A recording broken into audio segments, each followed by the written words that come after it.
कार्यक्रमात आपण विविध क्षेत्रातील मान्यवर व्यक्तींचे अनुभव त्यांच्या शब्दात ऐकण्यासाठी तिसऱ्या शनिवारी आपण इथे जमत असतो. आज आपल्याला मान्यवर अतिथी म्हणून लाभले आहेत मुग्धाताई सावंत. दिल्ली येथील महर्षी अवॉर्ड, कलाभूषण अवॉर्ड मुंबई, संगीतरत्न रत्नागिरी अशा अनेक सन्मानांनी या पुरस्कृत आहेत. ग्वाल्हेर, मुंबई, अभिषेकी महोत्सव पुणे, कुमार गंधर्व महोत्सव चिपळूण, पंचाक्षर गवई संमेलन धारवाड यासारख्या कार्यक्रमात त्यांना आपली गायन कला सादर करण्याची संधी लाभलेली आहे. मुग्धाताई सावंत आज आपल्याला मान्यवर अतिथी म्हणून लाभले आहेत. मी त्यांना विनंती करते की त्यांनी स्टेजवर यावं. ते तुमचं स्वागत करत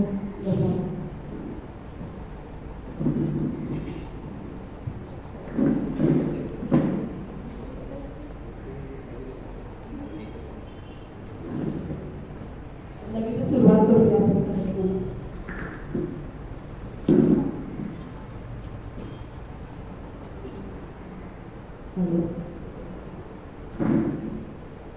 मुलाखतीला लगेच सुरुवात करूया.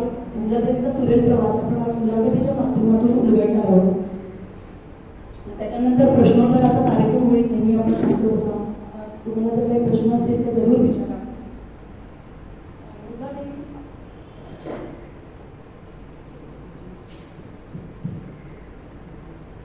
असं म्हणतात की प्रत्येकाच्या कारकिर्दीवर किंवा एकूणच आयुष्यामध्ये त्याचा बालपणाचा खूप मोठा वाटा असतो. तर आपण आपल्या मुलाखतीची सुरुवात आपल्या बालपणापासून करूया. आपल्या बालपणाविषयी आणि कौटुंबिक पार्श्वभूमीविषयी आपण थोडंसं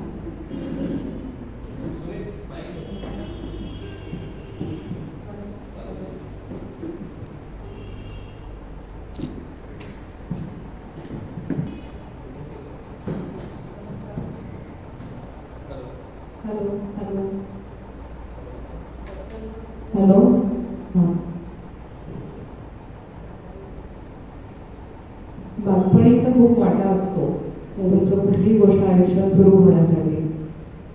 आणि लहानपणी तसं आपल्याला काही कळत नसतं. आपल्यातले गुण आईला किंवा बाबांना जेव्हा समजतात, आजी असते, तर त्यांना जेव्हा असं वाटतं की नाही बाबा की थोडीफार बरी गाऊ शकते, चांगलं काहीतरी वादन एखादी व्यक्ती करत असेल तर ते चांगलं वाजवू शकतोय, तबला चांगला वाजवू शकतोय, तर ते माझ्या आजी आणि आई ह्यांना मी मॉन्टेसरीत असताना असं जाणवलं की मी शाळेत आम्हाला जी भजनं शिकवली जायची तर त्याला ठेका चांगला पकडते. गाता येत नव्हतं पण ठेका चांगला पकडत होते, ती बीट व्यवस्थित पकडत होते. तर माझी आजी आईला म्हणाली की हिला आपण गाण्याच्या क्लासला घालूया. आणि आईची पण इच्छा खूप होती की गाणं शिकावं. ऍक्च्युली तिची इच्छा होती गाणं शिकण्याची, पण तिला शिकता आलं नाही. म्हणून ती थोडीशी कौटुंबिक इच्छा माझ्या पूर्ण केली असं म्हणायला हरकत नाही. आणि त्याप्रमाणे मला साधारण 9व्या वर्षी त्यांनी गाण्याच्या क्लासला घातलं.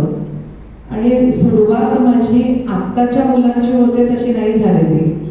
म्हणजे सुरुवातीला मी अगदी सांग सांग भोलानाथ, आसावा सुराज चॉकलेटचा बंगला, बालगीता अशी गाणी मी शिकले. तुझी शेतवाडी, विठूचा देव्हा. आता आजकालची मुलं तुम्ही तर सुरुवातच मिळून भूत राग, यमन राग असं त्यांना सुरुवातीपासून मिळत जातं. ही खूप लकी आहे आताची मुलं, कारण कॉम्पिटिशन वाढली आहे, त्यांचा अप्रोच बदलला आहे, बालकांचा पण आणि मुलांचा पण. त्याच्यामुळे त्या मुलांना खूप लवकर क्लासिकल मिळत आहे. आणि माझी काय बॅकग्राऊंड गाण्याचं घर आहे किंवा घरात सगळे गात आहेत अशी काहीच नव्हती. त्याच्यामुळे नुसतं गाण्याच्या क्लासला घालायचं एवढंच माहिती होतं. तर अशी सुरुवात झाली माझी. शाळा आपली कुठची? शाळा माझी घराच्या समोरच अगदी शिशुविहार म्हणून शाळा होती. तिथे 4थी पर्यंत, 10वी पर्यंत मग गरवारे शाळेमध्ये, विमलाबाई गरवारे. 10वी पर्यंत शिक्षण गरवारेमध्ये झालं. पण तुम्हाला पहिल्यापासून असं वाटत होतं का की आपण आता आजीने टाकलंय, आजीने किंवा आईने एखादा गुण गाण्याचा गुण घातला, तर तुम्हाला असं वाटत होतं की आपण पण गाणं शिकावं किंवा असं प्रोत्साहन तुम्हाला मिळालं? असा पहिला तुमचा परफॉर्मन्स कुठचा होता? परफॉर्मन्स म्हणाल तर त्यावेळेस काय आत्ताच्या मुलांना जसं स्टेज मिळतं तसं काही तेव्हा नव्हतं. शाळेमध्ये किंवा असं सोसायटीतला कोजागिरीचा कार्यक्रम याच्यामध्ये गाणं हा म्हण एक गाणं. आणि मला आठवतं की 5वी 6वी 7वी शाळेमध्ये मला कधी म्हण गाणं म्हटलं की मी फक्त हे आदिमा आणि हे अंतिमा ते गाणं म्हणायचे. मला दुसरं कुठलं गाणं पण यायचं नाही, तेवढंच गाणं. कारण मी बाकी जे शिकत होते ते असावा सुंदर, चॉकलेटचा बंगला, मध्ये हे आदिमा हे अंतिमा हे गाणं जरा त्यातल्या त्यात जरा गाणं या कॅटेगरीत येत होतं. त्याच्यामुळे मी गॅदरिंगला दरवर्षी तेच गाणं म्हणायचे. मला त्याच्यावर फिशपॉन पण मिळालेलं आहे की तेच गाणं, पण मला तेवढंच गाणं येत होतं. आणि मग नंतर एकदा कृष्णगीत गायनाची स्पर्धा होती, तेव्हा मला माझ्या एका नातेवाईकांनी हरीची ऐकताच मुरली ही गाणं शिकवलेलं. म्हणजे ते माझं दुसरं गाणं, असं प्रॉपर गाणं म्हणाल. आणि तरी 7वी पर्यंत माझं क्लासिकलचं शिक्षण सुरूच झालेलं नव्हतं, नुसती गाणी शिकत होते. पण म्हणजे संगीताची आवड निर्माण करण्याकरता तुमच्या गुरुजीकडे सुरुवातीला बालगीतं शिकवली किंवा असं काही म्हणता येईल? नाही, तसं नाही. ऍक्च्युली मला गाणं शिकायचंच नव्हतं. म्हणजे आई आणि आजीने फोर्स केला म्हणून मी ते बळबळ गाण्याच्या क्लासला जायची. आणि माझी आई, मला आठवतं की नंतर जेव्हा माझा क्लास दुसरा क्लास लांब होता तर तेव्हा ती खाली थांबायची आई.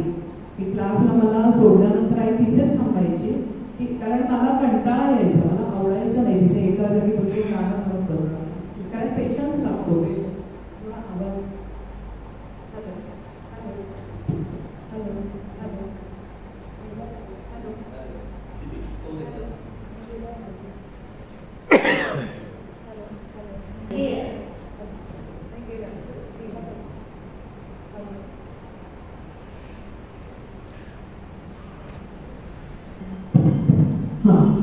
तर त्याच्यामुळे त्यांच्या इच्छेखातर मी क्लास सुरू केला होता. आणि मी घरी निघून येईल, क्लास जवळ होता म्हणून आई थांबायची. मी क्लास पूर्ण करायचा, शिकायचं. थोडंसं तिच्या इच्छेमुळे जबरदस्तीने थोडंसं सुरू झालं माझं गाणं. पण ते त्यांना बहुधा कळलं असेल की आहे बाबा हिच्यात थोडाफार गळ्यात सूर आहे, ताल समजतोय, असं जे त्यांना दोघींना समजलं. त्याच्यामुळे माझं गाणं सुरू झालं. तुम्ही संगीतातच शिकायचे पुढे किंवा करिअर करायचे असं केव्हा ठरवलं? गाण्याचा क्लास तर चालू होता. म्हणजे 8वी मध्ये मी मंगला आपटे त्यांच्याकडे प्रॉपर क्लासिकलचं शिक्षण सुरू केलं. आणि यमन राग माझा सुरू झाला होता 8वी मध्ये.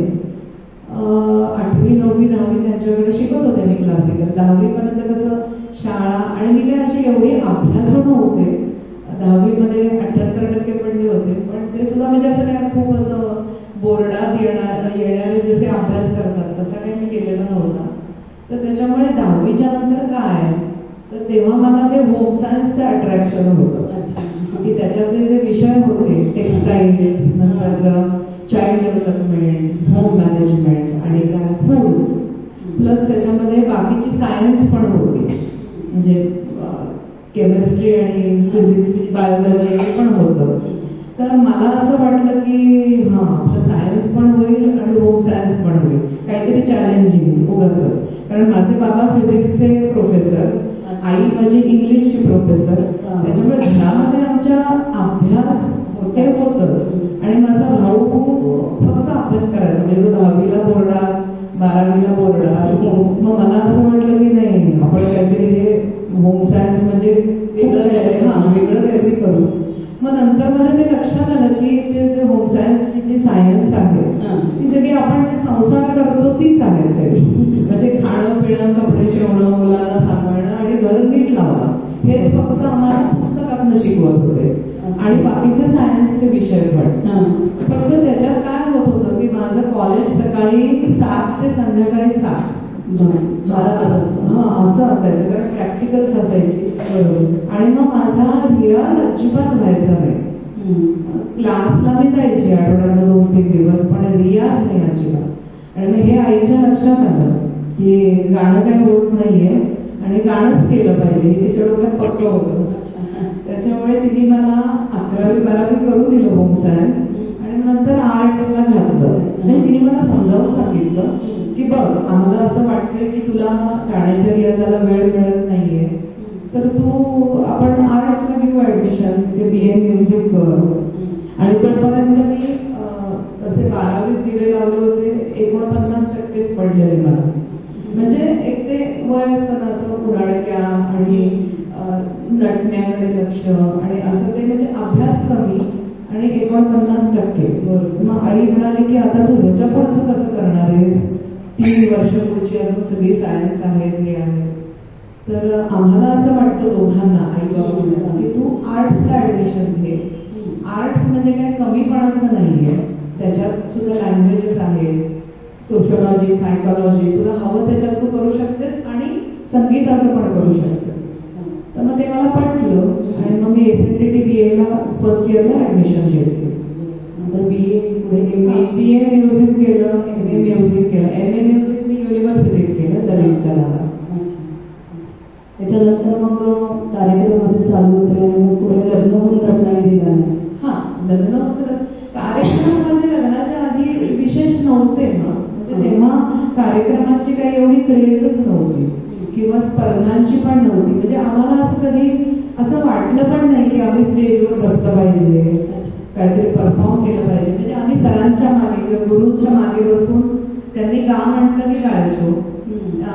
एखाद्या आता मातीच्या गणपतीला कार्यक्रम आहे किंवा गणपती उत्सवात कुठे माझ्या गुरूंचा कार्यक्रम आहे, तर ते सांगायचे की आता तू एक गाणं म्हण, तू एखादी बंदिशी म्हण. मग तेवढाच आमचा परफॉर्मन्स. आणि बाकी मग कॉलेजचं शिक्षण चालू असताना गॅदरिंग मधून गाणं. MAला असताना आम्हाला दर महिन्याला एक मंथन म्हणून ऍक्टिव्हिटी असायची. तर त्याच्यामध्ये गाण्याचे जे विद्यार्थी होते त्यांनी काहीतरी नाटकाशी रिलेटेड किंवा बॅकस्टेजशी रिलेटेड, म्हणजे तुम्हाला फक्त स्टेजवर बसून गाणं म्हणायचं असं नाही. एक दिवशी तुम्ही लाईट्स सांभाळायचे, एक दिवशी काय कोरिओग्राफीचा विचार करायचा, स्टेजवरती काय काय लागतं हे बघायचं. असा या पद्धतीचं शिक्षण आम्हाला सतीश आळेकर सर आम्हाला HOD होते तिथे. तर ते नाटकातले आणि लेखक असल्यामुळे त्यांनी आमची ही सगळी बाजू छान डेव्हलप करून घेतली. त्यामुळे MAला असताना फक्त गाणं असं झालं नाही, त्यांच्याचमुळे मी थिएटर अकॅडमीमध्ये सुद्धा काम करत होते नाटकात. चंद्रकांत काळे, जब्बार पटेल आम्हाला मार्गदर्शन करत होते. तर म्हणजे सतीश आळेकर सरांमुळे ह्या पण सगळ्या बाजू नाटकाच्या ह्याच्या डेव्हलप झाल्या. रत्नागिरीला आल्यानंतर पुण्यातली गायन संस्कृती आणि रत्नागिरीतली गायन संस्कृती याच्यात काही फरक जाणवला? फरक होता, आता खूप बदल झाले. फरक म्हणजे म्हणजे अप्रोच मध्ये फरक होता की पुण्या मुंबईमध्ये प्रत्येकाचं गाणं वाजवणं याच्याकडे बघण्याचा प्रोफेशनल अप्रोच असतो आणि तो इथे मला जास्त हौशी वाटला. की म्हणजे एकतर इथे सुबत्ता सगळ्यांच्या घरी आपापल्या बागा आहेत, म्हणजे कलेवरती पोट अवलंबून आहे असं कोणाचं नाही. आणि पुण्यामध्ये कसं आहे, मुलं गाणं शिकतात किंवा नाटक करतात, त्याच्यावर त्यांना पुढे करिअर करायचं असतं. त्याच्यामुळे त्यांचा त्या गोष्टीकडे बघण्याचा अप्रोच कधीच हौशी होऊ शकत नाही. आणि मग जो मला हौशी शब्द खूप खटकायचा ऍक्च्युअली, तेव्हा त्रास व्हायचा राहतं की एवढं मी जीव तोडून शिकवते मुलांना आणि काय नाही पारावरती एक गाणं तिला म्हणता आलं तरी पास आहे, हा पालकांचा अप्रोच होता. त्याचाही मला त्रास व्हायचा. मग मी हळूहळू त्यांना मुलांना ते समजावायला लागले की असं नाही, तुम्ही एवढा वेळ देताय, तुमचे पालक फी देताय, सगळ्यांचाच वेळ त्याच्या मागे लागलाय, माझी मेहनत आहे, तर तुम्ही बना, काहीतरी करा, रियाज करा. आणि मग ते त्यातनं रियाजाची किंवा गाण्याशी रिलेटेड अशी शिबिर सुरू केली. आपण किराणा घराण्याचं आणि ग्वाल्हेर घराण्याचं दोन्हीचे शिक्षण घेतलेले, तर त्याच्यात बेसिक फरक काय असतो? त्याच्या गायकीमध्ये बेसिक फरक काय असतो? प्रत्येक गायकीत फरक आहे घराण्याच्या. आता मी किराणा घराण्याची तालीम कुसुमताई शेंडे यांच्याकडनं घेतली आणि ते मुख्य करून स्वरावरती आधारित असं घराणं आहे. म्हणजे सूर हा त्याचा मेन घटक आहे, मेन त्याचा कणा आहे किराणा घराण्याचा. आणि ग्वाल्हेर घराण्यामध्ये लयकारी किंवा एक तालाची बंदिस्त चौकट, तिलवाडा ताल मला ग्वाल्हेरच्या निमित्ताने शिकायला मिळाला. जेव्हा किराणा घराण्यात शिकत होते मी तेव्हा जास्त करून विलंबित एक ताल, किंवा विलंबित त्रितालपर्यंत जास्तीत जास्त एवढंच मला शिकायला मिळालं. पण ग्वाल्हेर घराण्यामध्ये झुमरा, तिलवाडा या 2 तालांचं लयकारी पद्धतीने शिक्षण ते मला तिथे घेता आलं पंडित विकासराव शाळकर यांच्याकडे. मग आता तुम्ही जेव्हा शिकवता मुलांना त्यावेळेला ते दोन्ही शिकवता की? हो, म्हणजे आमच्या सरांनीच म्हणजे शाळकर सरांनीच आम्हाला शिकवताना ग्वाल्हेर, जयपूर आणि आग्रा अशा 3ही घराण्यांच्या गायकीचं तालीम त्यांनी दिली. म्हणजे ते असं सांगतात की ही गाणं ग्वाल्हेरची, ही गाणं किराण्यामध्ये अशी घेतात, आग्रामध्ये अशी घेतात. तर त्याच्यामुळे त्यांनी आणि त्यांचे सुद्धा गुरु गजानन जोशी त्यांनी पण त्यांना ह्याच पद्धतीने 3ही गायकी शिकवलेल्या होत्या. आणि गांधर्व विद्यालयाच्या सिलेबसमध्ये त्यांचा जो सिलेबस असतो त्याच्यामध्ये यांनी कुठची गायकी असते? नाही, त्याच्यामध्ये तुम्ही ज्या गुरुकडे शिकता त्याची जी गायकी असते ती अपेक्षित असते विद्यार्थ्यांना. विलंबित ख्याल गायनामध्ये ती गायकी अपेक्षित असते. पण आता आजकाल कसं झालंय, घराण्याचं एवढं गाणं असं एवढं स्ट्रिक्टली कोणी गात नाही. त्याच्यामध्ये आहे प्युअर गाणारे पण आहेत, पण तरी सुद्धा आता प्रत्येक घराण्यातलं जे चांगलं आहे ते घेऊन गायची जास्त विद्यार्थी असे दिसतात. तर म्हणजे असं नाहीये की तुम्ही एका घराण्याचं शिकलाय तर तुम्ही त्याच घराण्याचं गायला पाहिजे किंवा आयुष्यभर तुम्ही त्याच घराण्याशी बांधील गायला पाहिजे असं काही नाही. म्हणजे तुमचे गुरु किती मोकळ्या विचारांचे आहेत यांच्यावरती पण ते अवलंबून आहे. काही गुरूंचं म्हणणं असतं की नाही स्ट्रिक्टली हे असं म्हणजे असंच गायचं याच्यामध्ये. पण आजकाल असे कोणीच नसतं.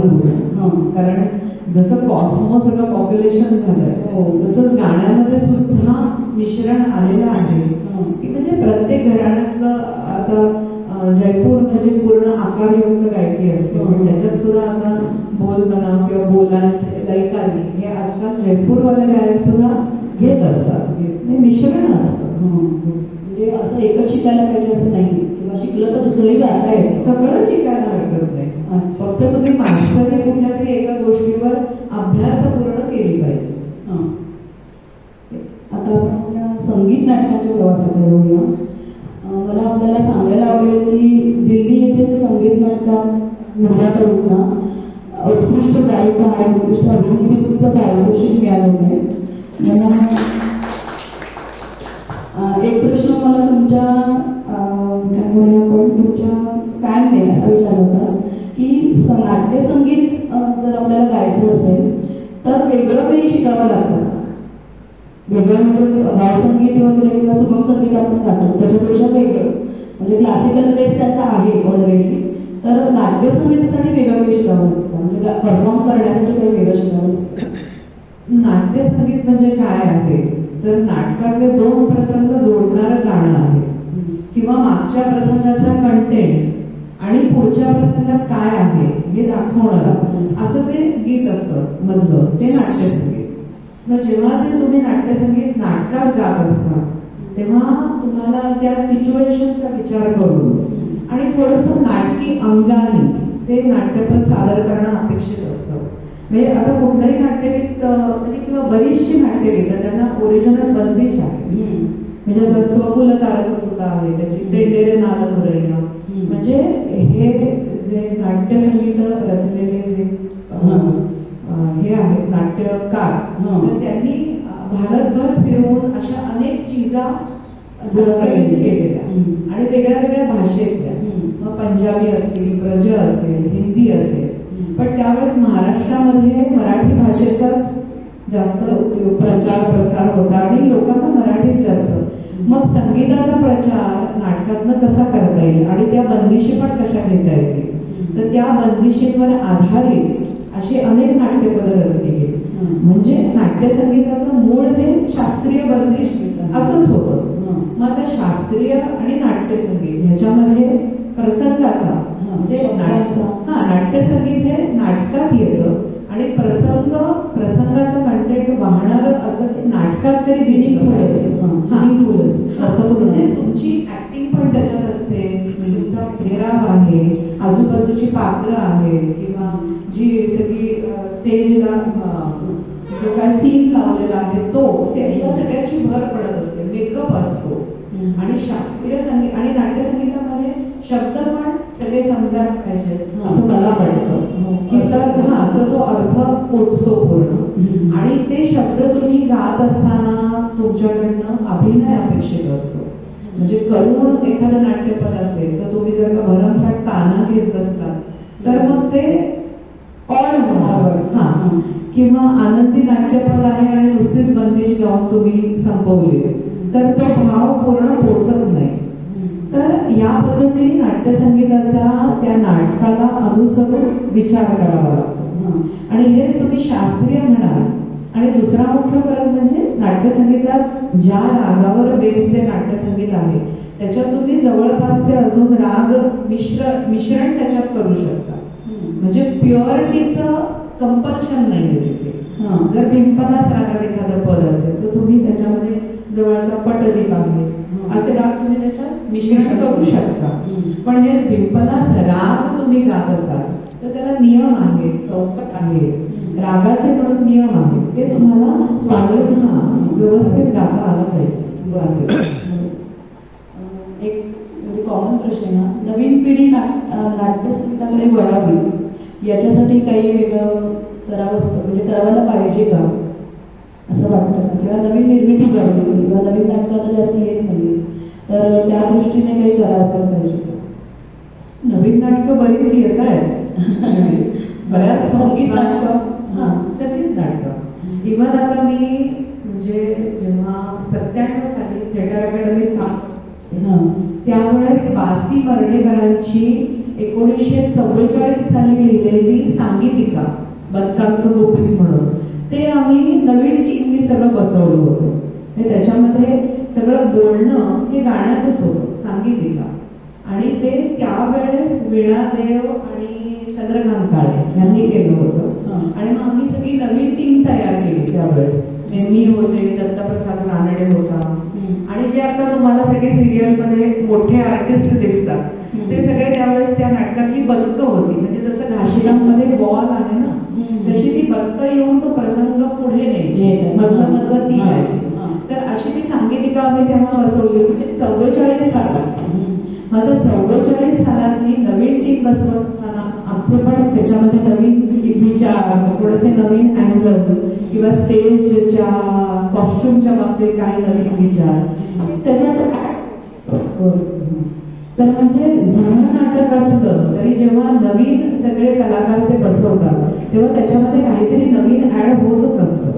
आता जी जुनी आपली नाटकं आहेत म्हणजे स्वयंवर, सुवर्णतुला ही सगळी आता मला स्वतःला असं वाटतं की म्हणजे त्याच्यातले कॉस्ट्युम किंवा त्याच्यातल्या ज्या म्हणजे प्रसंग किंवा जी गोष्ट ती आत्ताच्या काळाला पॅरलल जात नाही किंवा ते कॉस्ट्युम्स किंवा त्या पद्धतीने लाजणं आजकाल कोण लाजतं एवढं.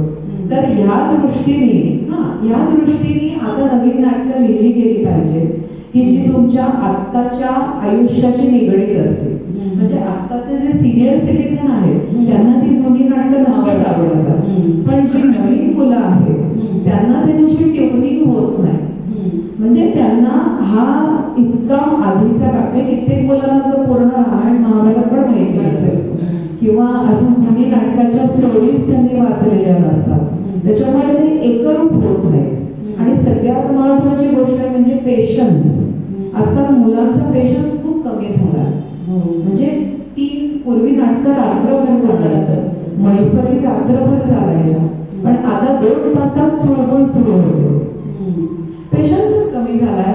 याचं मूळ शास्त्रोक्त संगीत शिकवत असताना आम्हाला जे आधी तंबोरे लावायला शिकवले, मॅन्युअल तांबुरा आधी हातात घेऊन 15-20 मिनिटं आम्ही बसलेले असायचो, तो आधी लावला गेला पाहिजे. आणि तो लावत असताना जी एकरूपता आमची व्हायची, एकाग्रपणा व्हायचा, पेशन्स, मांडी हलवायची नाही, तंबोरा घेऊन बसलं, हातात वही नाही, पेन नाही, काही नाही, तंबोरा घेऊन बसायचं. पद्माताईंकडे असंच माझं शिक्षण झालं की त्या वही वगैरे काही नाही काढू द्यायचं, तंबोरा घेऊन बसायचा आणि 3-3 तास आम्हाला त्या कशा बसवायच्या तंबोरा घेऊन. मग कधी त्या फक्त गायच्या तेव्हाही आम्ही तंबोरा घेऊन नुसता म्हणजे वाजवत बसायचो. त्याच्यामुळे आमच्या पेशन्स हा खूप डेव्हलप झाला. आणि एकाग्रता की ते तंबोऱ्याच्या सगळ्या कानाला लागल्यात की नाही. आताच्या मुलांना तंबोरा लावता पण येत नाही. रादर मॅन्युअल तानपुरे कंपल्सरी नसतातच, कारण इलेक्ट्रॉनिक तबला आलाय आणि इलेक्ट्रॉनिक तबला तानपुऱ्यावर रियाज करणाऱ्या मुलांना लाईव्ह तबला पेटीवर बसले की गाता येत नाही. तर ह्याचा मुलांनी खरंच विचार केला पाहिजे की महिन्याला 2दा तरी घरी तबलजीला बोलवून आपली प्रॅक्टिस केली पाहिजे. ज्यांना खरंच गाणं करायचंय त्यांच्यासाठी सांगते. हा, हाऊस म्हणून शिकतात त्यांच्यासाठी नाही. हा, ज्यांना खरं करिअर करायचंय त्यांच्यासाठी सांगते. आपण मुग्धनाथ अकॅडमीतर्फे जवळपास 20 वर्ष गायनाचे क्लास घेतो. तर तोच प्रश्न आहे की पालकांचा आणि मुलांचा या संगीताकडे बघण्याचा दृष्टिकोन कसा आहे? पूर्वीचा आणि आताच्या ह्याच्यात फरक तर आहेच, पण तरीही पालकांना मी दोष देणार नाही, मुलांना पण देणार नाही. आता जो आपला राहण्याचा पॅटर्न बदलत चाललाय त्याच्यामुळे एक प्रकारची शांतता कुठे आहे एकूण आपल्या जगण्यात, विचार करण्यात, आपल्या प्रोफेशनमध्ये किंवा डेली रुटीनमध्ये शांततेचा अभावच आहे. त्याच्यामुळे पेशन्स कमी आहे. प्रत्येक गोष्ट पटकन हवी आहे. म्हणजे जे लग्न माझं 25व्या वर्षी झालं तोपर्यंत माझ्या मनात हा विचार पण आलेला नव्हता की माझे कार्यक्रम व्हायला पाहिजे. ते आज मुलांच्या मनात विचार 5व्या, 6व्या, 7व्या, 8व्या, म्हणजे ज्यांच्या घरातच गाणं आहे ती मुलं स्टेजवर बसतात, 4थ्या वर्षीपासून बसतात. पण आमच्यासारखे की ज्यांचे आई वडील गाणारे नाहीत, आजी आजोबा गाणारे नाहीत, घरात गाण्याची पार्श्वभूमी नाही, तर आम्हाला त्याच्यातल्या संधी माहिती नसतात. हे सुद्धा मला मुलांना सांगायला आवडेल की 25 वर्षापर्यंत साधारण वयाच्या अनेक स्कॉलरशिप्स अवेलेबल असतात. तर त्याचा त्यांनी माहिती काढली पाहिजे. कितीतरी मोठ्या मोठ्या स्कॉलरशिप आहेत, महिन्याला 2,000 ते 10,000 पर्यंत स्कॉलरशिप आहे. हे मला माहिती नव्हतं. मला फक्त दादर माटुंग्याची स्कॉलरशिप मिळाली महिना 2,000ची, ती सुद्धा 2 वर्षासाठी. ती सुद्धा जेव्हा माझं वय संपत आलं तेव्हा मिळाली मला. आणि महर्षी अवॉर्ड मिळालं ते 18व्या वर्षी, पण ते वन टाइम होतं, ती स्कॉलरशिप नव्हती, ते अवॉर्ड होतं. तर ह्या गोष्टी आमच्यापर्यंत जशा पोहोचल्या नाही तशा आजकाल मुलांना इंटरनेट आणि सगळ्याच म्हणजे सोशल मीडियामुळे या गोष्टी माहिती होत असतात किंवा त्यांनी माहिती करून घ्यायला पाहिजे. आणि हे जे आर्थिक बाजू आहे संगीताची की कधी कधी शिकताना त्याचा अडचण येऊ शकते की बाबा आम्ही लांब राहतो, मग हॉस्टेलचा खर्च आहे, वाद्यांचा खर्च आहे, साथीदारांना बोलवून प्रॅक्टिस करण्याचा खर्च आहे. या सगळ्या गोष्टी या स्कॉलरशिप्स मधून सॉल्व्ह होतात आणि मग ती मुलं चांगल्या पद्धतीने गाणं शिकू शकतात. तर या सगळ्या गोष्टी त्यांनी आवर्जून अंमलात आणाव्यात आणि बाकी म्हणजे ते गाणं मग होत जातं त्या पद्धतीने त्या पुढे पुढे. असा पण एका पालकांनीच प्रश्न विचारला की मुलाला स्टेजवर कोणत्या स्टेजवर आणि कितव्या वर्षी गायला द्यायचं? हे कुणी ठरवलं? नाही, हे कोणी ठरवावपेक्षा हे काळ ठरवतो बऱ्याचदा. कारण जसं मी म्हणते की मी स्टेजवर बसलेच नव्हते, म्हणजे बसले होते पण किरकोळ गॅदरिंग हे ते. आणि लग्न झाल्यानंतर माझा मुलगा 2-3 वर्षाचा झाल्यानंतर मी छोटे छोटे कार्यक्रम करायला लागले, ते सुद्धा 4 जणांच्या ग्रुपमध्ये. मग हळूहळू त्याच्यातनं 2-3 वर्षांनी वैयक्तिक कार्यक्रम सुरू केले. म्हणजे तो अंदाज मला यायला वयाची 27व, 28व, 30 वर्षाला मला ते समजलं की मी कार्यक्रम करू शकते. आणि हा खूप उशीर आहे आयुष्यातला. तुम्ही 18व्या वर्षी जे बनता, रियाज करतो, त्यावेळेस तुम्ही जे परफॉर्म करता तसंच तुम्हाला पुढे मेंटेन करायचं असतं वयाच्या 40व्या वर्षापर्यंत, 40, 50. आणि मग त्याच्यानंतर एक प्रकारचं शांत लाईफ विदाउट स्ट्रगल हे तुमच्या पदरी पडू शकतं जर तुम्ही 18व्या वर्षी व्यवस्थित सेटल झाला गाण्यात ॲज अ आर्टिस्ट म्हणून. मग ते स्पर्धेतनं असेल किंवा परीक्षांमधून असेल, पण हे व्हायला पाहिजे. आणि आजकालची लहान लहान मुलं स्टेजवर दिसतात. फक्त एवढं भान मुलांनी ठेवावं की आपण आता वयाच्या 5व्या वर्षी गातोय, 16व्या वर्षी गातोय, 20व्या वर्षी गातोय, असंच आपलं गाणं 50व्या वर्षी पण राहिलं पाहिजे. म्हणजे कुठलीही गोष्ट जी पटकन होते ती लॉंग लास्टिंग नसते आणि जी उशिरा होते गोष्ट ती बराच काळ टिकते असे साधारण लोक म्हणतात.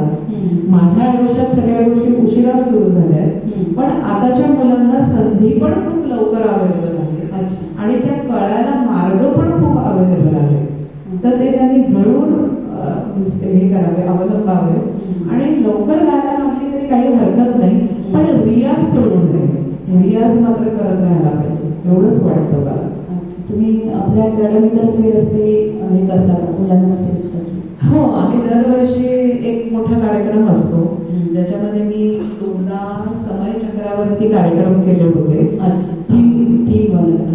थीम वरतीच असतात मोस्टली माझ्या इथले कार्यक्रम, म्हणजे ज्याच्यातनं मुलांना काहीतरी नवीन शिकायला मिळेल. तर आम्ही समय चक्रावरचे कार्यक्रम केलेले ते सकाळी 6 ते संध्याकाळी 6 आणि त्या वेळात येणारे राग पूर्ण क्लासिकल. आणि दुसऱ्या वर्षी केलं ते संध्याकाळी 6 ते सकाळी 6 असे 12-12 तासाचे केले. मग नंतर हळूहळू दिवसभराचे म्हणजे मुलांच्या जशी जशी मुलं पुढची बॅच येते ना तसे इंटरेस्ट बदलत जातात त्यांचे. पहिली बॅच होती माझी ती जबरदस्त रियाज करणारी बॅच होती, पण हळूहळू रियाज करणारी मुलं मला अशी जाणवली नाही की जी अगदी खणकून घेऊन किंवा म्हणजे मी कितीही रागवले तरी सुद्धा ती दटून राहणारी मुलं हळूहळू कमी झाली. म्हणजे मला आठवतं पहिल्या बॅचला मी इतकी रागवायची, म्हणजे इतकी की मी जसं माझ्या मुलाला ध्रुवला रागवायची तशीच त्यांना रागवायची रियाज न करण्यावरला. आणि त्या मुली माझ्याकडे 8-8 दिवस राहायच्या. केतकी तर माझ्याकडे 5 वर्ष राहून शिकली, आणि सारखा पण माझ्याकडे राहून शिकते, पण त्यांना माझा म्हणजे रागवणं खूप त्यांनी सहन केलंय. पण आताच्या मुलींना मी रागवत नाही कोणाला. म्हणजे त्या म्हणतात की मॅडम तुम्ही रागवत का नाही, तुम्ही रागवा ना. म्हटलं नाही रागवणार मी, कारण एक अनुभव असे आलेत ना की तुमच्या रागाला जर का खरंच तसा रिस्पॉन्स मिळणार असेल तर एवढा जीव तोडण्यात अर्थ असतो. नाहीतर मग क्लास झाला अच्छा असा हा प्रोफेशनल अप्रोच आहे जो माझा आधी अजिबात नव्हता. त्याच्यावर पण काही लोक बोलतात की त्या खूप प्रोफेशनल आहे. अच्छा, पण मी प्रोफेशनल होण्याची मागची कारण माझ्याकडे येणारी मुलंच आहेत. म्हणजे जी आधीची मुलं जीव तोडून गाणं करत होती त्यांना मी पण जीव तोडून शिकवलंय. म्हणजे ही प्रेरणा दाखले आहे, राजेश्वरी आहे, इतकी चैतन्य आहे, शमिका भिडे आहे, त्याच्यानंतर तुमची सुमेधा मुळे आहे. या सगळ्या पहिल्या बॅच मधल्या मुली आहेत आणि त्या माझ्याकडे पडीक असायच्या. लिटरली अभ्यास नाही काही नाही, नुसतं गाणं गाणं गाणं. 4ला उठून आम्ही रियाजाला बसायचो. म्हणजे इतकं गाणं मी त्यांचं घेतलेलं आहे आणि त्यांनी पण केलेलं आहे. असं नाही की त्यांच्याकडनं मला रिस्पॉन्स नाही मिळाला, त्यांनी पण खूप गाणं केलं. पण आता मला तितकं सकाळी 4ला येणार असं कोणी मिळत नाही आता. आपण आपल्या जीवनातला एक महत्वाचा टप्पा म्हणजे आजारपण, त्याच्याकडे वळूया. एक मोठ्या आजाराचा सामना तुम्ही केला, संगीत त्यावेळेला तुमच्या बरोबर होतं, तर त्याचं निदान आणि त्याच्याशी तुम्ही कसा सामना केला हे तुम्ही थोडक्यात सांगा. हा, म्हणजे आजार हे बऱ्याच वेळा आपल्याला काय होतं हे कधी कधी कळत नसतं आपल्याला. म्हणजे बायकांच्या जे मासिक पाळी हा जो विषय आहे आणि एका ठराविक वयामध्ये ते एकतर खूप होते, ब्लिडिंग खूप त्रास होतो, नाहीतर अजिबात होत नाही, नाहीतर गॅपनी होतं. म्हणजे हे सर्व बायकांचं सेमच आहे. पण त्याच्याकडे तुम्ही आपल्याला असं का होत आहे हे वेळेवर बघणं फार आवश्यक असतं. तर म्हणजे मला तो त्रास जास्त होत होता. तर सगळेजण मेनोपॉज असं जे सांगितलं जातं. म्हटलं नाही, मला असं माझं ब्लिडिंग थांबत नव्हतं. म्हणून मी शेवटी माझ्याच मनाने, म्हणजे माझे डॉक्टर पण म्हणाले की आपण सोनोग्राफी करूया. आणि त्याच्यामध्ये हे कळलं की ओव्हरीवरती ट्यूमर आहे. मग मला त्या अंगाचा घाम, त्या म्हणाल्या की अगं तुला पोटात दुखत नाही का? नाही दुखत. तर ओव्हरियन कॅन्सर जो असतो तो आपल्याला खूप उशिरा कळतो आणि अशा वेळेस कळतो, ती माझी कॅन्सरची गाठ होती, तर तो आपल्याला अशा वेळेस कळतो जेव्हा हातातनं सगळं निघून गेलेलं असतं. म्हणजे माझं ईगो बलवत्तर होतं म्हणून मला बुद्धी झाली आणि मी जाऊन सोनोग्राफी केली आणि मग त्याच्यातनं ते निदान झालं, ते सगळं समजलं काय आहे काय नाही, ऑपरेशन झालं. तर ते कॅन्सरचं ऑपरेशन होतं, रेअर टाईप ऑफ ट्युमर, आणि त्याच्यातनं म्हणजे मी आले बाहेर की नाही ठीक आहे, याच्यातनं हे असं झालं तरी आता आपण पुन्हा नव्या जोमाने गाणं परत सुरू करायचं. 3 महिने त्याच्यामध्ये गेले माझे सगळे निदान आणि मग ऑपरेशन. आणि त्याच्यानंतर 3 महिन्या होता होता मी जागच्या जागी पडले. तो त्याचा साईड इफेक्ट होता. हा, म्हणजे त्या ऑपरेशनमध्ये माझं कॅल्शियम खूप कमी झालेलं. हे पण बायका अजिबात लक्ष देत नाही. म्हणजे कामं करत राहतात, दुसऱ्यासाठी सगळं आपला जीव पूर्ण त्या घरासाठीच लावतात, पण स्वतःकडे लक्ष देत नाही. तर ते कॅल्शियम माझं कमी झालं होतं. आणि मला ते प्रभू डॉक्टर म्हणून आहे, तर ते मला म्हणले होते की तू जागच्या जागी पडलीस तरी तुझे हाड तुटेल. हा, म्हणजे त्यांना ते बऱ्याच डॉक्टरांची हे असते ना की बघितलं तरी समजतं. तर मी म्हटलं हा हो हो, औषधं घेतलीस ना? म्हटलं हो हो घेते. आणि माझं कसं होतं की ते पहिल्या आजारपणात बाहेर पडले, याचं एक मला म्हणायचं 3 महिने घरात होते, आता कधी एकदा माझं सुरू करते असं एक हे होतं. आणि त्या गडबडीत मी पडले आणि हाडं तुटली. डाव्या पायाची 3 हाडं, उजव्या पाय पूर्ण असा मुरगळला. म्हणजे ती हाडं माझी खूप कमकुवत झाली होती, कॅल्शियम लेवल खूप खाली आली होती आणि दोन्ही पाय माझे तुटलेले तेव्हा. त्याच्यामुळे मला हॉस्पिटलमध्ये सुद्धा 2 पायाची पेशंट म्हणायचे, कारण 2 पाय एका वेळेस तुटले असं नॉर्मली होत नाही, पण ते माझे तुटले होते. त्याच्यात पुन्हा माझे पुढचे 3 महिने गेले. आणि मग त्या ह्याच्यातनं मग हळूहळू व्हीलचेअर होती मला घरात. म्हणजे रात्र पहिले 2 महिने तर एका जागी पाय ठेवूनच होते मी बेडवरती. ऑपरेशन झालं एका पायाचं आणि मग हळूहळू व्हीलचेअर. मग मी तेव्हा गाण्याचे क्लास बंद नाही केले, फक्त हॉस्पिटलमध्ये 3 दिवस होते तेवढेच बंद होते. मग लगेच मी क्लास सुरू केले, कारण मला असं खूप हे झालेलं की आता किती दिवस एका जागी परत तिचे 3 महिने गेलेच होते. आता पुन्हा पायांच्यामुळे अजून किती दिवस माहिती नाही.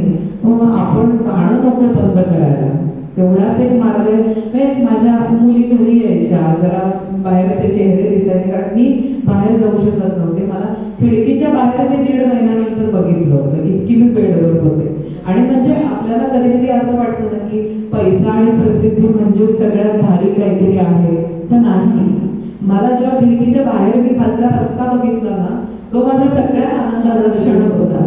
म्हणजे तुम्ही काय करता आणि तुमच्याकडे म्हणजे तब्येतीच्या कारणाने तुमच्या गोष्टी होत असतात आयुष्यातल्या, पण त्याच्यातनं तुम्हाला परत बाहेर येऊन नेमका आनंद कशात आहे आणि नेमकं तुम्ही काय केलं पाहिजे हे पण ठरवायला पाहिजे. सगळ्यात महत्वाचं म्हणजे बायकांनी त्यांच्या तब्येतीकडे लक्ष दिलं पाहिजे. आयर्न, कॅल्शियम, उन्हामध्ये फिरायला जाणं, सकाळी वेळात वेळ काढून बाहेर चालायला जायलाच पाहिजे. ज्यांना पळणं शक्य आहे ते पळा, ज्यांना चालणं शक्य ते चाला, स्विमिंग करा, पण उन्हाशी संपर्क आला पाहिजे. आणि कॅल्शियम ज्या ज्या नैसर्गिक गोष्टींमध्ये आहे ते घेत राहिलं पाहिजे. तर अशा म्हणजे सगळ्या आजारपणात मग मी ते व्हीलचेअर, मग वॉकर, मग काठी, मग जिन्याची एक पायरी मी उतरले तर मला काय आनंद झालेला, कारण मी आधी पायऱ्या बसून उतरत होते. प्लास्टिक टाकायचं, बसायचं, एक पायरी पुढची पायरी, असे आमच्या घराला लिफ्ट नाहीये, त्याच्यामुळे ते 3 जिने तसे उतरायचे, कारण डॉक्टरकडे जावं लागायचं ना. आणि मग ज्या दिवशी मी पहिली पायरी माझ्या पायांनी उतरले, माझी मी, कोणी मला धरलेलं नाही अशा याच्यात, तेव्हा मला जो काय आनंद झालेला, मला असे कित्येक प्रसंग याच्यात समजले की खरा आनंद कशात असतो. छोट्या छोट्या गोष्टी संगीताने याच्यात सगळ्यामध्ये साथ दिली. खूपच म्हणजे गाणं चालू होतं म्हणून मी डिप्रेशन मध्ये गेले नाही. म्हणजे एक असं खूपच असं रिकाम पोकळी अशी आली होती की काहीच होत नाहीये, काहीच घडत नाहीये. आणि नेमकं त्याच्यानंतर कोविडचा तो सुद्धा काळ होता. म्हणजे मी चालायला लागले व्यवस्थित की आता बाहेर पडायचं आणि त्याच्यामुळे पुन्हा आपण सगळेच घरात बसले होते.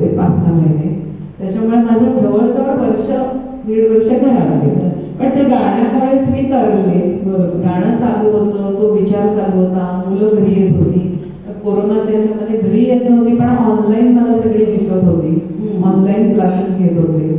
त्याच्यामुळे गाण्यामुळे मी या सगळ्या डिप्रेशन आणि फ्रस्ट्रेशन या सगळ्या गोष्टींवर नक्कीच मात करू शकेल. बरोबर. तुम्ही जो तुमचा प्रवास सांगितलात, काठी नंतर व्हीलचेअर किंवा एक पायरी उतरता, त्याच्या पुढचं सायकलचं पण आता सांगा. सायकलचा प्रवास जो आहे, सायकल म्हणजे आपण मी शाळेत असताना फक्त चालवली होती सायकल, आणि मग नंतर ती बंदच होते ना, आपली एकदा टू व्हीलर हातात आली. पण माझं काय झालं, या ऑपरेशनच्या नंतर माझं चालल्यानंतर पाय सुजायचे, कारण त्या पायामध्ये प्लेट्स आणि स्क्रू होते, त्याच्यामुळे थोडंसं चाललं की पाय सुजायचे. मग सगळ्या या आजारपणामध्ये वजन वाढत होतं, म्हणजे काहीतरी व्यायाम सुरू करायला पाहिजे, म्हणून मी ते जबरदस्तीने चालायचे. मग ते पाय माझे सुजायचे, मग चिडचिड व्हायची. मग मी माझे मिस्टर म्हणाले की ती सायकल माझ्या मुलाची होती, ती बघ चालवून तू, जमतंय का? म्हणलं हा, आता सायकल कुठे चालवायची आता. म्हणजे तेव्हा आपल्या इथे एवढा RCC वगैरे क्लब नव्हता बरं का, म्हणजे तेव्हा जेव्हा मी म्हणजे एवढं सायकलचं प्रस्थ नव्हतं जेवढं आहे आता आहे. तर मी म्हटलं की सायकल काय चालवायची, आणि ती त्याची 10वीतली सायकल होती, म्हणजे बुटकी सायकल होती. तर मी म्हटलं नाही, ही काय मला नाही सायकल बरोबर, दुसरी आपण माझे मिस्टर म्हणाले तू आधी चालवून बघ, जमली तर बघू आपण तुला दुसरी. मग मी घराच्या इथेच आधी छोटी चक्कर मारून बघितली की बॅलन्सिंग वगैरे येत आहे ना, म्हणजे मी टू व्हीलर चालवत होते, पण सायकलचं एक तंत्र असतं ना वेगळं, तर ती मला जमली. मग म्हटलं आज जरा अजून पुढे जाऊया, मग अजून पुढे चालवली. अजून असं करत करत 4-5 किलोमीटर पासून आता 50 किलोमीटर पर्यंत चालवता येते सायकल.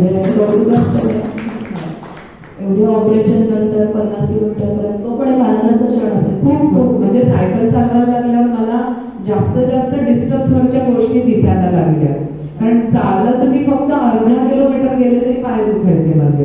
म्हणजे संपलं ना, घरापासून 2 गल्ल्या पुढे गेले की परत घरी यावं लागायचं, काहीच दिसत नव्हतं. मग आता सायकल सुरू केल्यापासून मग कधी शिरगाव, काळबादेवी, गणपतीपुळे, मिऱ्यावरचा समुद्र किनारा, किंवा कधी हातखंबा, रस्त्याचं काम झाल्यापासून नाही गेलेलो तिकडे.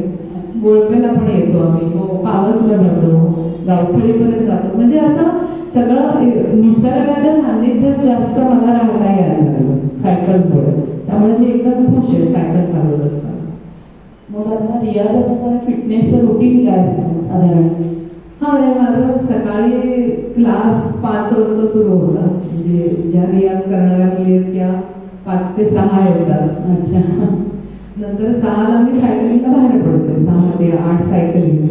आल्यावर काय नाश्ता आंघोळ झालं की पुन्हा एखादा क्लास असतो, दुपारी एखादा क्लास असतो. आणि क्लास खूप कमी केले आता, दुपारी असतो, संध्याकाळी असतात थोडे क्लास. ते झाले की पुन्हा म्हणजे 2 तास एका जागी बसलेली असते ना, कारण मला मांडी उठता येईल की नाही हे शंका होती त्या पायाच्या ह्याच्यात. सगळ्यात महत्वाचा माझा आनंदाचा विषय म्हणजे मला मांडी घालता यायला लागली. मांडी घालून 3 तासाचा कार्यक्रम पण मी करू शकायला लागले किंवा. पण काय, आता 2 तास एका जागी बसले किंवा आम्ही रात्री पुन्हा वॉकला जाऊन येते. हा, ते पाय ब्लड सर्क्युलेशन हे चालू ठेवावं लागतं असेल. आता थोडं शेवटाकडे जाऊया.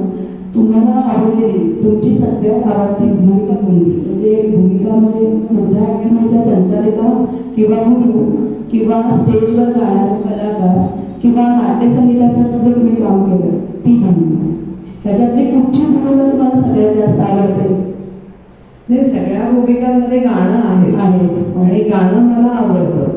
त्याच्यामुळे कुठल्याही भूमिकेत मी असले आणि गाणं असलं की मला ते आवडतं. सगळ्याच भूमिका आवडतात.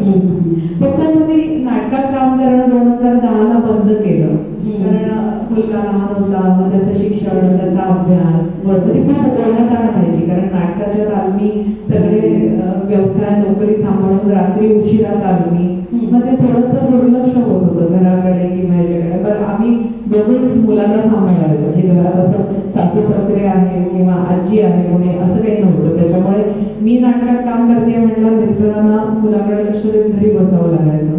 म्हणजे असं रुटीन आमचं शेअर केलं होतं आम्ही. मी विचार केला की नाही म्हणजे आई पण पाहिजे मुलाच्या बरोबर.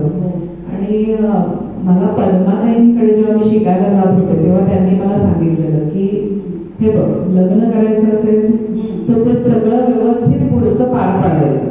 लग्न केल्यानंतर मग मला गाणंच करायचंय, संसारात लक्ष नाही द्यायचं, मुलांकडे लक्ष द्यायचं नाही, हे चालणार नाही. तुला लग्न करायचं असेल तर सगळं सांभाळायचं, नाही तर लग्न करू नकोस, फक्त गाणं कर. त्याच्यामुळे आता मी लग्न केलं म्हटलं आता या सगळ्या गोष्टी व्यवस्थित नसत्या सांभाळायला. म्हणजे पद्माताई किंवा वीणाताई या दोन्ही माझ्या गुरु स्वतःचा संसार सांभाळून त्यांनी गाणं अतिशय उत्तम केलेलं आहे. तर म्हणजे त्यांचा आदर्श माझ्या डोळ्यासमोर असल्यामुळे ते सगळं सांभाळून करायचं. त्याच्यासाठी नाटक मी सोडलं, पण मी नाटकातल्या भूमिका पण खूप एन्जॉय करत होते. लग्नाच्या आधी पण मी नाटकात काम करत होते. लग्न माझं जमलं नाटकात, त्याच्यामुळे मला संगीत नाटक आवडत नाही असं होऊ शकत नाही.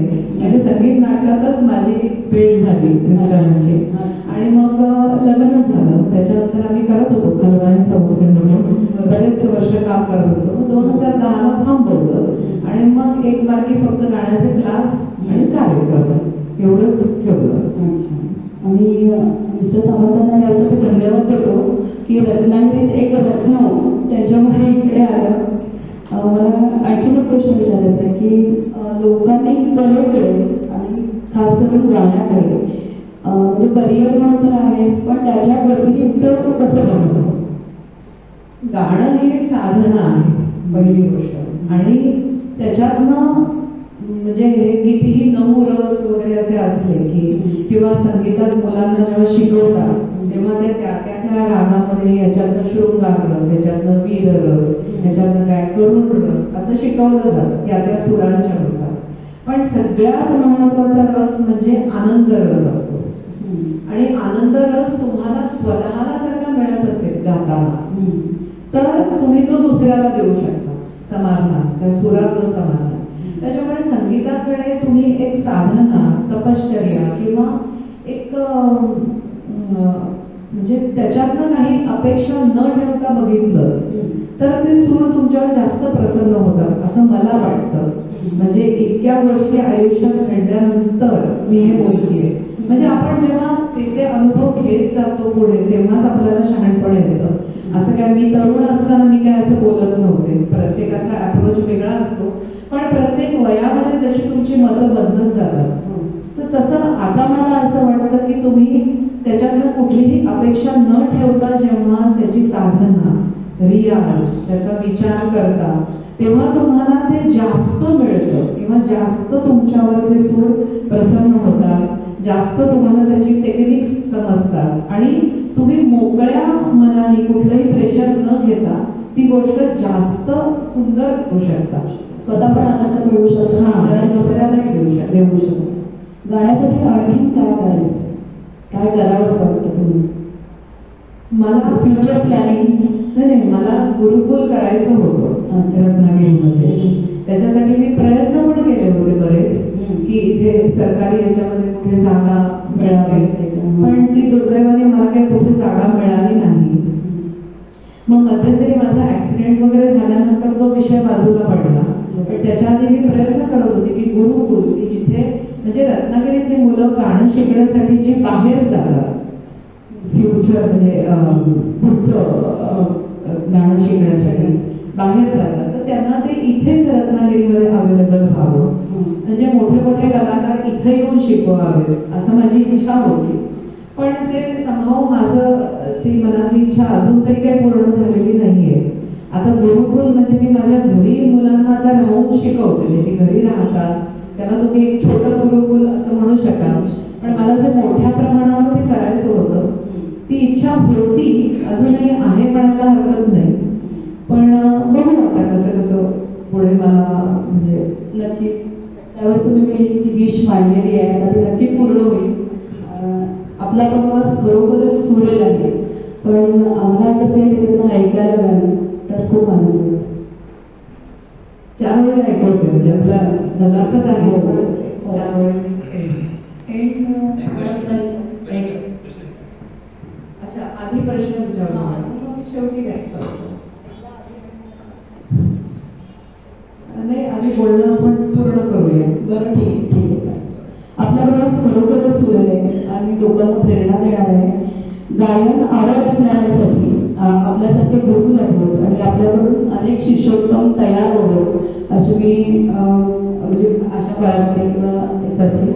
लोकांना विनंती करते की तुम्हाला जर काही प्रश्न विचारायचे असतील तर तुम्ही प्रश्न विचारा.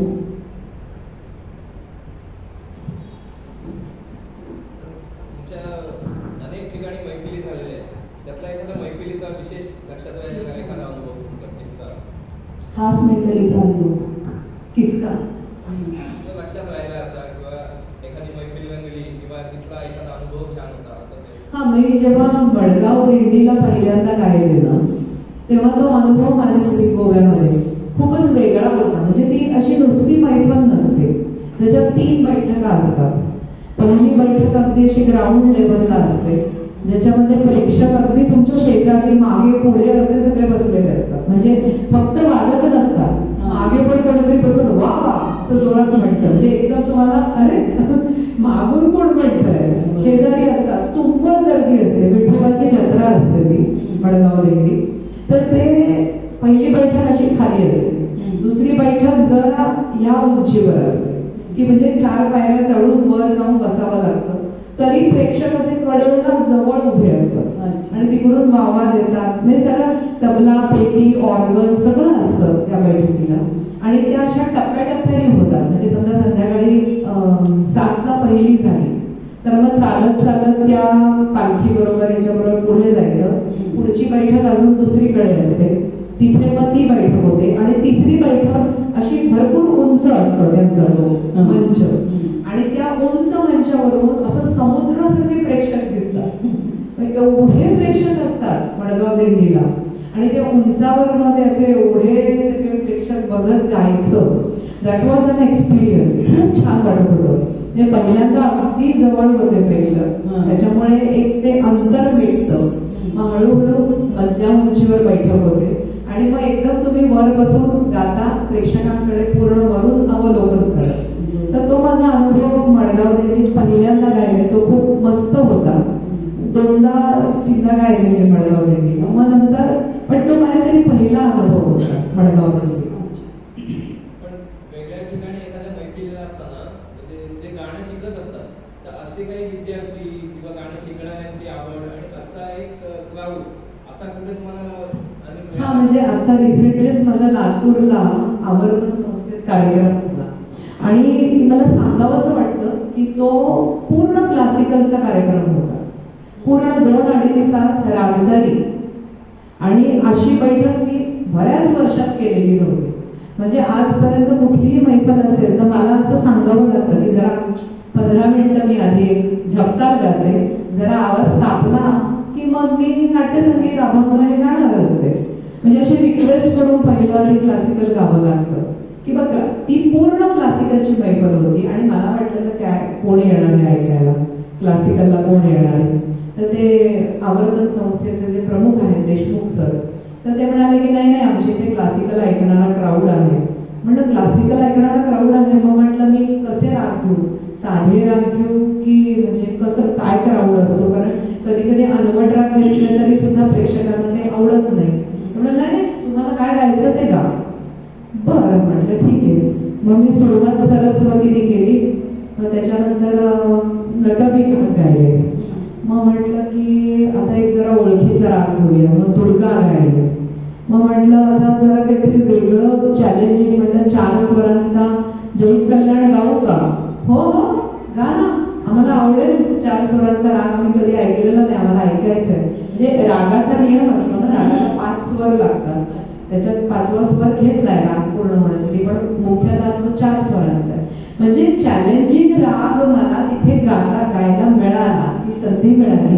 हे माझ्यासाठी खूपच म्हणजे आनंदाची गोष्ट होती. आणि सगळ्यात महत्वाचं म्हणजे बऱ्याचशा मैफिलींना फक्त सिनियर सिटीजन समोर असतात किंवा ज्यांना आता म्हणजे की हा ठीक आहे जेवणाची तयारी होईपर्यंत घरी पोहोचलं तरी चालणार आहे असे लोक शक्यतो येतात.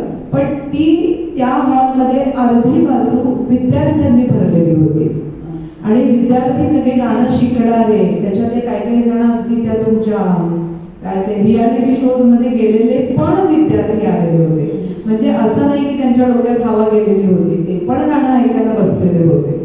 आणि मला सगळ्यात कौतुक हे वाटलं की त्या मुलांनी मला नंतर आवर्जून येऊन सांगितलं की आम्हाला आज तिलवाडा पण ऐकता आला, आम्हाला झुमरा ऐकायला मिळाला, आम्हाला त्रिताल पण मिळाला, आम्हाला 4 स्वरांचा जैन कल्याण ऐकायला मिळाला आणि दुर्गा रागाची बंदिश म्हणजे पारंपरिकच गायले मी, पण ती वेगळ्या अंगाने तुम्ही गायला.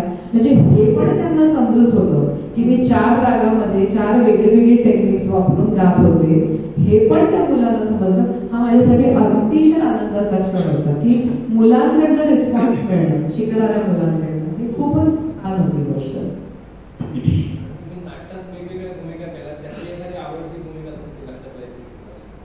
आवडती म्हणजे बऱ्याच असे अनुभव आलेली आणि बक्षिसं पण मिळालेली. ती राधेची भूमिका होती राधा मानस या नाटकातली.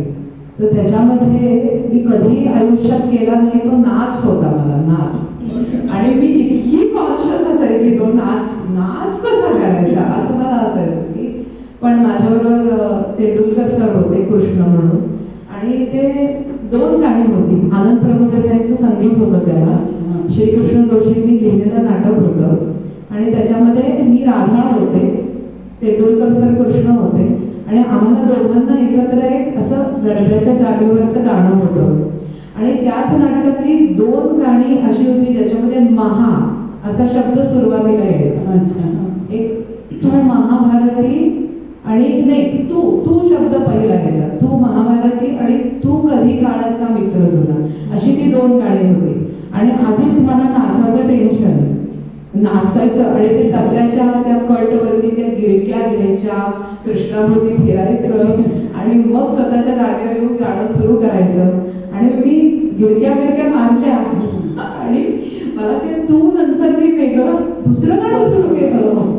मला काही आठवेच ना शब्द आणि चुकली म्हटल्यावर तर एकदम मी ब्लँक झाले की काय कुठलं गाणं. मी आपली फिरते पुन्हा गिरक्या मारते. सर मला म्हणतात तेंडुलकर सर गाताय ना, गाते मला आठवत नाहीये. मग त्यांनी मला शब्द सांगितले की हे गाणं तू कधी काळाचा मित्र सुद्धा. मग मला खुश झालं, मग मला आठवलं सगळं. मग मी ते गाणं म्हटलं वगैरे ते सगळं झालं. हा एक प्रसंग. आणि दुसरा प्रसंग गणपतीपुळ्याला कार्यक्रम होता. कुठलं होतं मला आठवत नाही, कुठलं होतं का उज्ज्वला आहे ते कुठलं म्हणजे हेरम तबल्याला होता, मधुसूदन नाही ऑर्गनला कोण होतं मला आठवत नाही, पण गोदा मधुसूदन होता. आणि ते एक तरी गाणं होतं ते मला म्हणायचं होतं आणि मी ते म्हणायच्या माझी ती वेळ आली आणि मला गाणंच आठवेना. हे आधी झालं होतं, राधेचं नंतर झालं होतं. हे मला गाणंच आठवेना. हेरम आपला वाजवतं समोरनं आणि मी अख्खं गाणं तिथे नवीन गायले होते, नवीन कंपोज करून. मला फक्त चाल आठवत होती आणि मी शब्द तुम्हाला आठवत नाही निवास जोशी कुठलं गाणं? ऐश्वर्यवती होतं का? गणपतीपुळ्याला कार्यक्रम होता, ते नाटक होतं. आणि हेरम आपला समोर त्यातला बघतोय की तिचं काय चाललंय, हे कुठलं गाणं मिळते, चाल तीच होती पण गाणं मी सगळे शब्द माझे होते. आणि स्टेजवर मला ते त्यातला एकही शब्द आठवत नव्हता. म्हणजे तिथे देवाने मला वाचवलं विठ्ठलांनी. अख्खी मी त्या 6 ओळी कंपोज केलेल्या चालीच्या. आणि कंपोज मी करत नव्हते ना, ते होत होतं. ते मला फक्त चाल आठवत होती, मी करत होते. आणि शेवटी पहिल्या ओळीवर आले, हुश हेरम सुटला, मधुसूदन सुटला, आले बाबा गाणं संपलं. म्हणजे नाटकामध्ये कसं आहे ते ऐन वेळेस होणाऱ्या गोष्टी आहेत, त्याला काही तुम्ही करू शकत नाही. त्या वेळेची चूक आहे त्या वेळेची, पण ती म्हणजे तरलो मला त्यावेळेस. हे 2 प्रसंग लक्षात आहेत माझ्या काय. आणि अजून बरेच आहेत म्हणजे प्रभुदेसाईंशी रिलेटेड पण आहे. तुमच्या आईने आणि आजीने तुम्हाला कंपल्शन केलं लहानपणी, त्यांनी एखादा तुमचा प्रोग्राम अटेंड करून त्याची काय प्रतिक्रिया होती? तुमचा प्रोग्राम सुरू झाले तेव्हा आईने आणि आजीने त्यांना मनात कसं वाटलं? आजी होती पण ती कधी कार्यक्रमाला म्हणजे मी मुद्दामून आमच्या नातेवाईकांसाठी म्हणून जेव्हा कार्यक्रम केलेला तेव्हा आजी होती, तेव्हा ती आईला म्हणाली, बघ मी सांगत होते ना, पण माझी आजी जरा थोडीशी जुन्या विचारांची होती, की माझ्या आईला सुद्धा तिने, आईचं BA सायकॉलॉजी होतं, ते त्यावेळेस तिला पण सांगितलं सायकॉलॉजी घेऊन मुलींनी केलं शिक्षण, की त्या उगाच वेड्या होतात, तर तिला सायकॉलॉजीमध्ये करून घेऊ नको म्हणून तिला सोशॉलॉजी घ्यायला लावलं MA ला. हा म्हणजे असं काहीतरी आजी थोडीशी जुन्या याची होती, आईला मनासारखं करून दिलेलं नव्हतं. तसंच हे सुद्धा माझ्या मनाच्या विरुद्धच होतं. तसं मला पोहायला आवडायचं, खेळायला आवडायचं, कॉलेजमध्ये NCC वगैरे हे सगळं आवडायचं, पण ते एका जागी बसून जे शिकणं आहे आणि पूर्ण तुमची एकाग्रता लागते तरच तुम्ही गाणं शिकू शकता, नाहीतर ते होऊच शकत नाही. कुठल्याही कलेला म्हणा, कुठल्याही खेळाला एकाग्रता ही आवश्यकच आहे, म्हणजे मोठी साधन आहे. तर ते आजी खुश झाली त्या कार्यक्रमानंतर. आणि ती माझी आई एकदा रडली होती गाणं ऐकून, की म्हणजे माझा डिसिजन चुकला नाही असं तिला त्यावेळेस ते वाटतं. एका कार्यक्रमामध्ये ती अशी तिला जे रडायला आलं होतं, ती खुश झाली. म्हणजे आताचं बघून सुद्धा सगळं आई एकदम खुश आहे. पुण्यातून रत्नागिरी नाटकाच्या निमित्तानं जसं किंवा काय? हा म्हणजे मी नाटकात काम करायला म्हणूनच इकडे येत होते MA झाल्यानंतर 97, 98, 99 आणि नाटकात काम करायला म्हणूनच येत होते. तेव्हा हलवायांची 13वी हलवायांची होती तेव्हा, बरोबर ना? तुम्ही आले होते. आता किती झाल्या हलवायांच्या पद्धती? किती? 303. वा, भरपूर. इतका तो जुना. आणि तुमचं मी अनेक वेळा बघितलंय की दत्तगुरूवर तुमचे खूप हे आहे, म्हणजे मी असं बघितलंय की कुठे दत्ताचं निवड दिसलं की तुम्ही जाऊन तुमच्या गाणी म्हणता किंवा असं काहीतरी, त्याचं काय म्हणजे विशेष कनेक्शन? हा म्हणजे ते माझ्या आजारपणानंतरच ते जास्त हायलाईट झाला तो मुद्दा, की ते प्रभू डॉक्टर जे मला हिलिंग द्यायला यायचे, कुडाळचे गेले ते कोरोनामध्ये, पण ते मला हिलिंग द्यायला यायचे. आणि त्यावेळेस त्यांना म्हणजे त्यांनीच मला सांगितलं होतं की तुझ्याकडं कॅल्शियम कमी आहे ना, जागच्या जरी पडलीच तरी हाडं तुटतील. म्हणजे पेशंटला बघितल्यावर ज्यांना समजतं ना की त्या पेशंटला काय होतंय, तसे ते होते. तर त्यांनी मला सांगितलेलं हिलिंग देतात, आणि ते पायाला हात लावून त्यांचे ते मंत्र म्हणायचे. तर मी त्यांना अनेक वेळा म्हणायचे, म्हणजे तुम्ही एवढे ग्रेट आहात आणि तुम्ही पायाला हात लावता, ते मला खूप कसं तरी वाटतं. म्हणाले नाही असं काही नसतं, माझं ते काम आहे, ते मला करू दे. आणि मग ते हिलिंग झाल्यानंतर एक दिवशी ते मला म्हणाले की तुझी सेवा अपूर्ण आहे दत्ताची, दत्तगुरूची, तर तू कर ती सेवा. म्हणजे साधारण गाणारे जे कलाकार असतात ते दत्ताचे भक्त असतातच, दत्त माऊलीचे. तर त्यांनी मला सांगितलं की तुझी ती सेवा अपूर्ण आहे आणि तू ती कर. म्हणजे तुम्ही असं का म्हणताय? नाही, ते मला जाणवतंय म्हणतो की तुझी ती सेवा राहिलेली आहे. तर मी म्हटलं की ठीक आहे प्रभू काका, मी बरी झाले आणि पहिल्यांदा मांडी घालून जेव्हा बसेल तेव्हा 13 सेवा केल्याशिवाय कार्यक्रम करणार नाही. आणि मग मला जेव्हा मांडी घालता यायला लागली, खाली बसू व्यवस्थित एका जागी बऱ्याच वेळ बसता यायला लागलं, तेव्हा मी आमच्या पावसमधल्या दत्त मंदिरात पहिली सेवा केलेली जुलैमध्ये. कारण तेव्हा मला वाटतं जुलैमध्ये एक कार्यक्रमाचं काहीतरी शूटिंग आलं होतं. तर मी घरी म्हणाले की मी सेवा नाही अजून केलेली, मी कार्यक्रमात जाऊ कशी? तर म्हणजे ती सेवा पण माझी झाली, तो 2-2.5 तासाचा अभंगवाणीचा कार्यक्रम पण झाला. आणि त्याच्यानंतर एकही विघ्न न येता माझ्या 13 सेवा सलग झाल्या, 15 डिसेंबर ते 30 डिसेंबर या ह्याच्यामध्ये. आणि अगदी म्हणजे माणगाव, नरसोबाची वाडी, कुठंच कोणी नाही म्हणालं नाही. हो सेवा करायची. आणि मला उत्सवात वगैरे गायक मिळालं तिथे. म्हणजे असं असतं की एखादी गोष्ट व्हायची असेल ना तर ती तशी होते. आता पाय तुटायचे होते ते तुटायचे होते, पण त्याच्यातनं मी बरंच शिकले माझ्या आजारपणात. म्हणजे कुठलीही गोष्ट वाया आजारपण असू दे, संकट असू दे, नाहीतर आनंदाचा प्रसंग असू दे, कशातच दुःखी पण व्हायचं नसतं आणि हुरळून पण जायचं नसतं. तुम्ही शिकायचं असतं. म्हणजे शिकण्याची प्रोसेस ही आयुष्यभर चालू ठेवली तर बऱ्याच गोष्टी अजून घडू शकतात चांगल्या, असं मला वाटतं. खरोखरच आपला दृष्टिकोन एक एवढ्या आजाराकडे बघण्याचा खूपच पॉझिटिव्ह आहे. अजून कोणाला प्रश्न विचारायचे असतील तर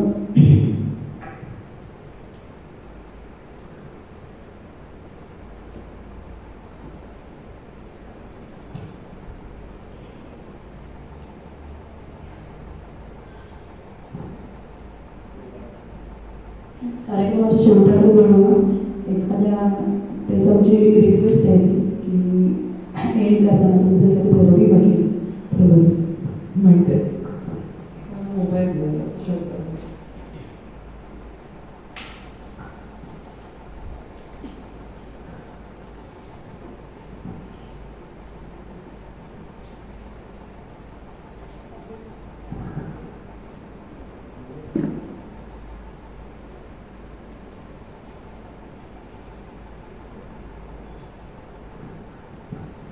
तंबोरा नाहीये असंच म्हणतो, भैरवीच म्हणते.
खूप सुंदर शेवट झालाय.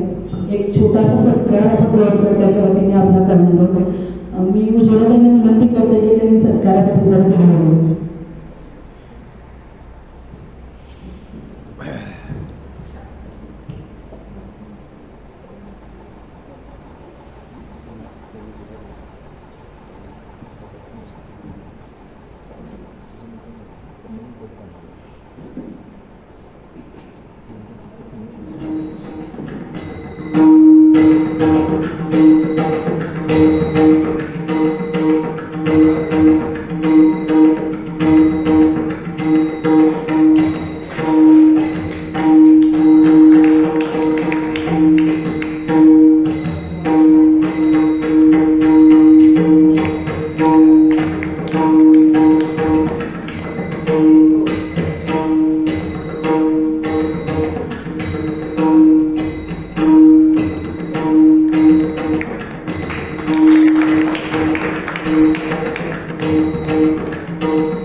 सगळ्यांना विनंती आपण एक ग्रुप फोटो काढूया, त्यानंतर कार्यक्रम संपवेल. पुढच्या महिन्याच्या 3ऱ्या शनिवारी पुन्हा एकदा भेटू एका वेगळ्या व्यक्तीबरोबर. सगळ्यांनी विनंती कृपया ग्रुप फोटोसाठी.